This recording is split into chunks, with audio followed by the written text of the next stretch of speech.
Muhammad can do 99. We take off a hat to him. He's great. But this is not from God.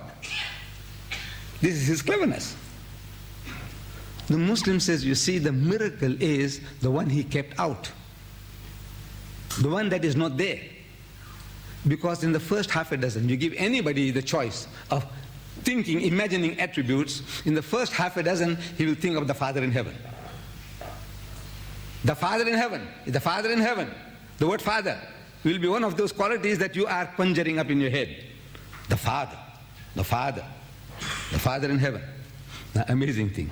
Muhammad, the Prophet of God, through him Allah gives us 99 attributes, but Father is not one of them.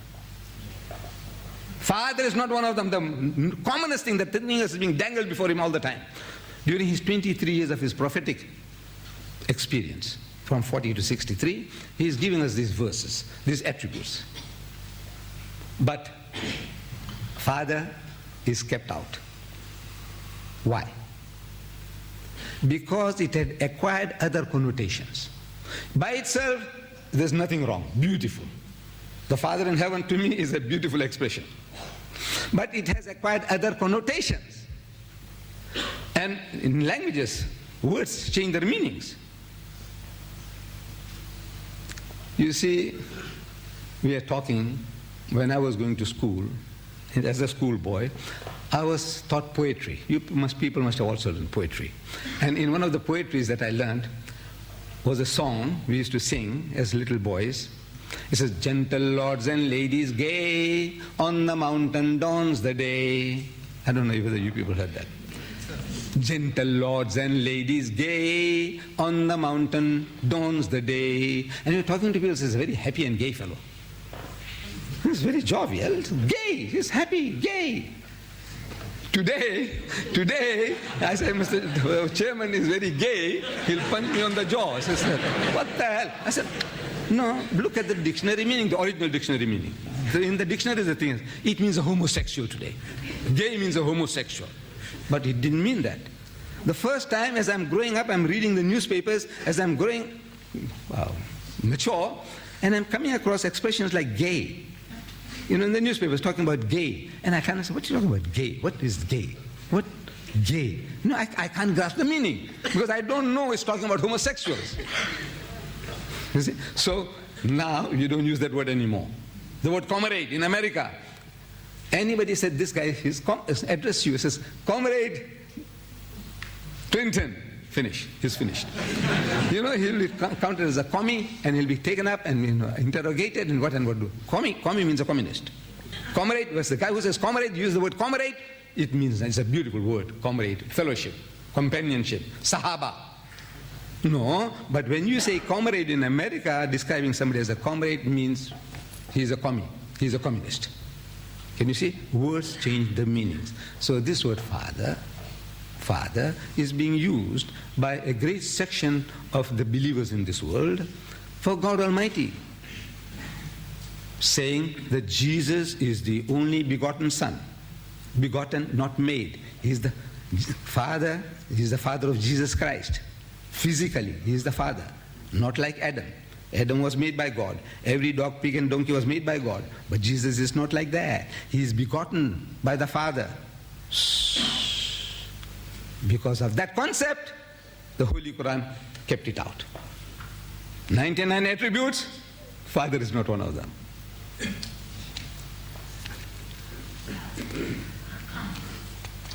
Where is God? Where is He? Where is He? We say He permeates the whole universe. A Persian poet, he put it this way, he said, Man nagunjam dar zamino asma. Man nagunjam dar zamino asma. That the heavens and the earth cannot contain me. Dar dile momin bagunjam beguma. But the heart of the mu'min, the faithful, can most assuredly contain me. This is a transliteration of the hadith of Nabi Karim sallallahu alaihi wasallam. He said, Qalb al-mu'min arshur rahman. That the heart of the mu'min is the throne of Allah. But he is not contained. He is not contained in anything. He is not contained anywhere. He permeates the whole universe.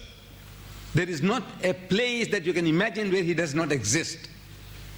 At times, questions have been thrown at me. They say, God can do anything. I say, no, he can't do anything. He can do everything. I say, he can't do everything. He said, what are you talking about? I said, that you see, God, he can't make another God. Can he? He is the uncreated. When he creates, he is a created being. How can he create an uncreated? So he can't create another God, an uncreated. I said, he can't kick me out of his kingdom. He can incinerate me. He can abolish me, make me extinct. He can do whatever he likes. But he can't throw me out of his kingdom. Do you know that? Where does his kingdom end? Where is it that you say, now, beyond this, Allah doesn't operate beyond this? Where? Where can he kick you out of his kingdom? Whatever you think or imagine, it's his. So there are things, he says, no. There's only thing that he does godly things. He can't do things, ungodly things. Kick me out of his kingdom, and his kingdom permeates everything. But he's not contained. The Islamic concept is that he's not contained in anything. And we are given an ocean of knowledge, the whole complete concept in just 4 verses, which every Muslim child knows. The Surah Ikhlas, the chapter on purity, Ikhlas, we say Kul Huwallah. In these 4 surahs, we are given a concept of God. Every concept, any concept that you can imagine, you come with those ideas of yours. Either these 4 verses, in these 4 verses you'll be able to confirm or reject. There is not a concept that you can think or imagine, which is not covered by these 4 verses. So our Nabi Kareem sallallahu alaihi wasallam, he said that person who reads Surah Ikhlas, he gets 1/3 the sawab, the blessings of reading the whole Quran. 1/3. Imagine, this is an encyclopedia. Just reading those 4 verses, once you get 1/3. 3 times you read, you get the sawab of reading the whole Quran. Only 14 sentences. 12 sentences. 4 at a time. 4 times 3, 12. قل هو الله أحد الله الصمد لم يلد ولم يولد ولم يكن له كفوا أحد. Repeat it. And you got the sawab of reading the whole Quran. How do you account for that? How can you account for that? Just reading 12 sentences and you get the blessings of reading the whole book, an encyclopedia.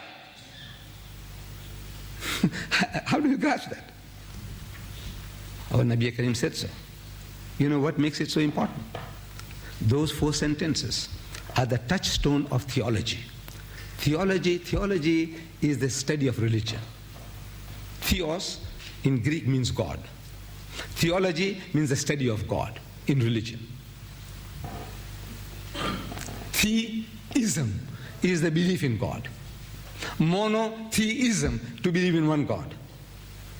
Polytheism, to believe in many gods. Pantheism, to believe everything is God. No, these are theism, theos. A theist who is not a theist, who doesn't believe in God. So these 4 verses are the touchstone of theology. There's no concept that you can think or imagine. If you are all right with this 4, you have a good idea of what it means, you are safe from any kind of misunderstanding about God. Any kind of misunderstanding. You will be safe with Allah. The right concept. Your understanding you have about the 4 verses. Anybody brings you an idea that God is like this, God is like that, within the 4 verses, he said, no, this is rejected. This is rejected. Or this I accept. I accept this. This I reject. This is the touchstone of theology.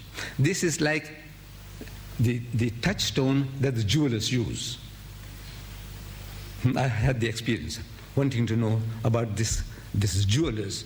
You see, you take along your grandma's jewelry, old jewelry. You think it's 22 karat gold. And you take it to a jeweler and says, look, I want money for this. So he said, all right, leave it here.